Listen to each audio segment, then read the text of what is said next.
Hello everyone, good morning. Welcome back to my channel Payel lifestyle. কেমন আছো তোমরা সবাই? আশা করি ভালো আছো। তোমাদের আশীর্বাদ ও ভালোবাসায় আমিও বেশ ভালোই আছি। তো এই যে আবারও চলে এলাম নতুন একটা ব্লগ নিয়ে। আর ব্লগের শুরুতেই দেখতে পাচ্ছ সুন্দর ছোট্ট ছোট্ট সাদা কালারের ফুল। তো এই ফুলগুলো হচ্ছে সিকিমে ঘুরতে গিয়েছিলাম, সেখানকার ভিডিও ক্লিপ। অনেকদিন ধরে দেখছি ফোনে রয়েছে, তাই তোমাদের সাথে ভিডিওর মধ্যে শেয়ার করলাম। আর আমার কিন্তু সবুজ প্রকৃতি ভীষণই ভালো লাগে, তাই প্রত্যেক দিন ভিডিওর মধ্যে একটু করে দেওয়ার চেষ্টা করি। তো এই যে চলে এলাম সকালে, একেবারে দেখো গরম গরম পায়েস রান্না করা নিয়ে। তো হ্যাঁ, এই দিনটি ছিল মানে যেদিনের ভিডিও এটা সেদিন ছিল ঈদ।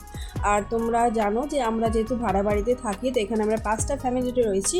তার মধ্যে কিন্তু একজন ফ্যামিলি মুসলিম ফ্যামিলি রয়েছে। তো যেহেতু ঈদ উপলক্ষে আর আমাদের এই 4 ফ্যামিলিকে কিন্তু আমাদের ওই ইসলামিক বন্ধু দাওয়াত দেওয়ার জন্য নিমন্ত্রণ করেছে। এই সকাল সকাল ঘুম থেকে উঠে লেগে পড়েছে দায়িত্ব পালন করতে। তো এই যে রান্না বসিয়ে দিয়েছি, প্রথমে কিন্তু পায়েসটা রান্না বসিয়েছিলাম। আর পায়েসে যেহেতু ড্রাই ফ্রুটস দেবো, তো সেই কারণে দেখো কাজু, কাঠবাদাম, কিশমিশ এক এক করে কিন্তু ফ্রাই করে নিচ্ছি। আর হ্যাঁ, আমার সকল ইসলামিক বন্ধুদেরকে ঈদের অনেক অনেক শুভেচ্ছা। জানি অবশ্য ভিডিওটা দিতে লেট হয়ে গেল আর ঈদ কিন্তু বেরিয়ে গেছে, তবুও বললাম। তো এখানে রান্না বান্না খাওয়া দাওয়া করে কিন্তু আমরা বেরিয়ে যাব আবার আমাদের ক্যাম্পে, কেননা ওখানেও কিন্তু ঈদ উপলক্ষে ডাকা হয়েছে। তো সেই কারণে ওখানেও কিন্তু আমাদেরকে আজকে যেতেই হবে। আর ঘড়ির কাঁটা জানো তো বন্ধুরা, এখন 5টা বাজে, মানে 5টার সময়তে রান্নাবান্না বসিয়ে দিয়েছি। আর 11টার সময়তে কিন্তু আমাদের ক্যাম্পাসে যেতে হবে। এবার সমস্ত রান্নাবান্না কমপ্লিট আছে, বুঝতে পারছো কাজ রয়েছে। সোনা মামাকে ঘুম থেকে তুলতে হবে, স্নান করানো, খাওয়ানো সব কিছুই রয়েছে। তাই কিন্তু আমরা সমস্ত কিছু সকাল সকাল শুরু করে দিয়েছি।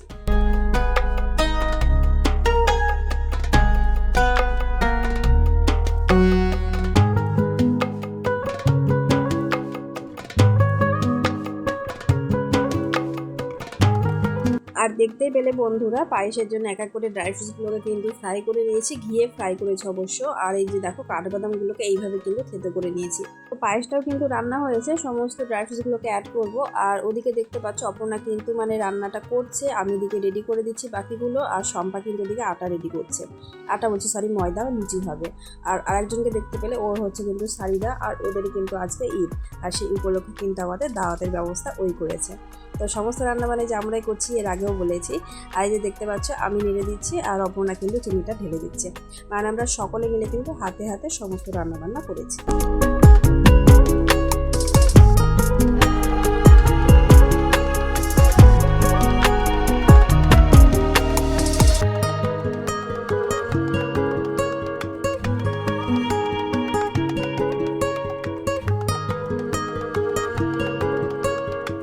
আর এখানে অপর্ণাকে দেখতে পাচ্ছ পায়েস রান্না করছে। ও কিন্তু পায়েস রান্না করতে জানে না, যেহেতু ও অন্ধ্রপ্রদেশের।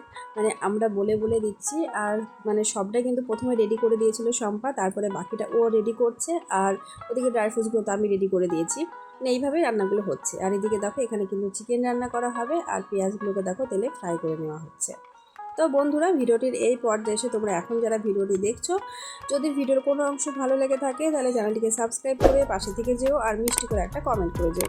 সেই কমেন্টের মাধ্যমে চলে যাব তোমাদের পরিবারে। সাধারণ ভিউয়ার্স, ইউটিউব ফ্যামিলিতে সকলকে অসংখ্য ধন্যবাদ ডেইলি আমাকে সাপোর্ট করার জন্য, আমার পাশে থাকার জন্য। এইভাবে আমাকে সাপোর্ট করো, আমার পাশে থেকো। তো এদিকে দেখতেই পাচ্ছ চিকেনটা কিন্তু কষানো হচ্ছে, আর আমি এদিকে বসে পড়েছি দেখো লুচি বেলতে।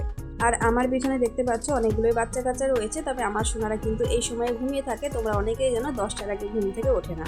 তো সোনারা ঘুমোচ্ছে, সেই হিসেবে আমি তো মানে ফ্রি আছি। এবার ভিডিওর মধ্যে বাচ্চাদের নেবো না বললেও কিন্তু আমার উপায় নেই। মানে ভিডিও করতে গেলে কিন্তু বাচ্চা থাকছে, যেহেতু এই বাড়িতে প্রত্যেকটা বাচ্চাই ছোটো, 4টে বাচ্চা রয়েছে ছোটো। তাহলে ভাবো কী করে মানে ভিডিওটা আমি করবো। তো কিছু করার নেই, জানি না ইউটিউব কী করবে আবারও। তো লুচির দায়িত্ব কিন্তু আমার আর শম্পার ছিল, যেহেতু মানে এখানে সবাই বলে যে আমি নাকি লুচিটা ভালো করি। তো সেই হিসেবে দেখো আমি এদিকে লুচি বেলছি আর শম্পের দিকে লুচিগুলো সেঁকে দিচ্ছি। আর এই যে দেখো চিকেন থেকে তেল ছেড়ে দিয়েছি, চিকেনটা কিন্তু কষা হয়ে গেছে। তো মানে মেনু কী কী ছিল তোমাদের বলে দিই। তো এখানে লুচি, তার সাথে পায়েস আর চিকেন আর পোলাও রান্না হচ্ছে, আর ছোলার ডাল। মানে এইগুলোই হচ্ছে মেনু ছিল আজকে। তবে পোলাওটা যে আমরা খুব বেশি পছন্দ করি সেটা কিন্তু না, মানে লুচিটা কিন্তু আমার ভীষণই পছন্দ। তো লুচি হচ্ছে মানে কোনো কথাই হবে না। আর প্রত্যেকটা লুচি কিন্তু খুব সুন্দরভাবে ফুলেছে, লুচিগুলো কিন্তু খুব ভালো হয়েছে। আর এখানে কিন্তু হাসাহাসি হচ্ছিলো, মানে বুঝতেই পারছো 4-5 জনের রান্না বান্না, এখানে গল্পই আর কি। মানে এই গল্পগুলো কিন্তু, কথাগুলো কিন্তু আমি মিউট করে দিয়েছি, কারণ অনেক রকম কথা হয়েছিল, সেগুলো কিন্তু মানে শোনানো যাবে না আর কি, তার জন্যে। এদিকে দেখো প্রেশার কুকারে ছোলার ডাল বসানো হয়ে গেছে আর পোলাও রান্না করা হবে। তো পোলাওয়ের চালটা কিন্তু আদা জিরে বাটা মানে ঘি এইসব দিয়ে আমি ম্যারিনেট করে নিয়েছি, তবে পোলাও কিন্তু হলুদ দেওয়া হবে না, হলুদ ছাড়া পোলাও। এরপরে চলে এলাম একেবারে খাওয়া দাওয়া নিয়ে। তো এখন কিন্তু আমরা ক্যাম্পে যাব, ক্যাম্পে যাওয়ার আগে কিন্তু খাওয়া দাওয়া করতে বসে গেছি। আর দেখতেই পাচ্ছ সকলকে দেওয়া হচ্ছে, আর এখনও কিন্তু ছেলেগুলো বাকি রয়েছে, ওরা পরে খেয়ে নেবে। এরপর কিন্তু তাড়াহুড়ো করে রেডি হয়ে বেরিয়ে পড়েছি ক্যাম্পের উদ্দেশ্যে। আর এই যে দেখো আমাদের কিন্তু বাসে উঠে গেছি আর ক্যাম্পের কাছাকাছি চলে এসেছি, খুব বেশি তো দূরে না। তো আসার পরে দেখি প্রোগ্রাম কিন্তু হাফ প্রোগ্রাম হয়ে গেছে, মানে আমাদের আসতে লেট হয়েছিল। তো কিছু করার নেই, কী করবো, মানে সব দিকে না ব্যালেন্স করতে গিয়ে লেট হয়ে গেছে আর কি, যাই বলবো। তারপরে যে এখানে এসে সবাই সবার মতো গল্প করছে, একটু ভিডিওর মধ্যে ক্যাপচার করে নিয়েছি, এটাই আর কি দেখিয়েছি। আজকে সেরকমভাবে কিছু ভিডিও করতে পারিনি।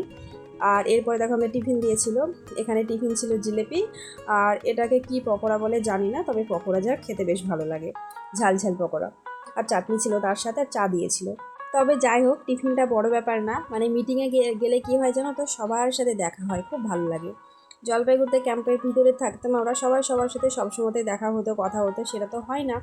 ওখানে গেলে কিন্তু মিটিংয়ে সবার সাথে দেখা হয়, কে কোথায় থাকে, মানে সবাই না ছড়িয়ে ছিটিয়ে আছে, সেই জন্যই আর কি মানে বেশি ভালো লাগে।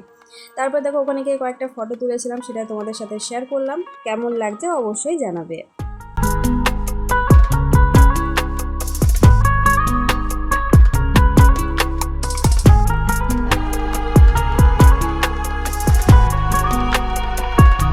তো বন্ধুরা এই যে দেখো এখন কিন্তু যাবার পালা, মিটিং শেষ হয়ে গেছে আর সকলে কিন্তু বাসে উঠে গেছে। আর এখানে আমার সোনা মামাকে দেখতে পাচ্ছ, ওদেরকে কিন্তু ভিডিও না আনার চেষ্টা করছি, তবে আমার কিন্তু মনটা খারাপ লাগছে, কারণ ওদের নিয়েই তো আমি ভিডিওটা শুরু করেছিলাম, ওদেরকে কী করে বাদ দিই। তো যাই হোক পিছন থেকে একটু দেখিয়ে দিলাম সোনা মামার, ওরা কিন্তু চুল কেটেছে, লক্ষ্য করেছে কিনা জানি না। তো এরপরে এই যে বাসে উঠে পড়েছি, এখন যাচ্ছি বাড়িতে, আর তার সাথে আজকের ভিডিওটা শেষ করছি। পুরো ভিডিও দেখার পরে কেমন লাগলো অবশ্যই কমেন্টে জানাবে বন্ধুরা। দেখাবে নতুন কোনো ব্লগের সাথে। টাটা বন্ধুরা, ভালো থাকবে।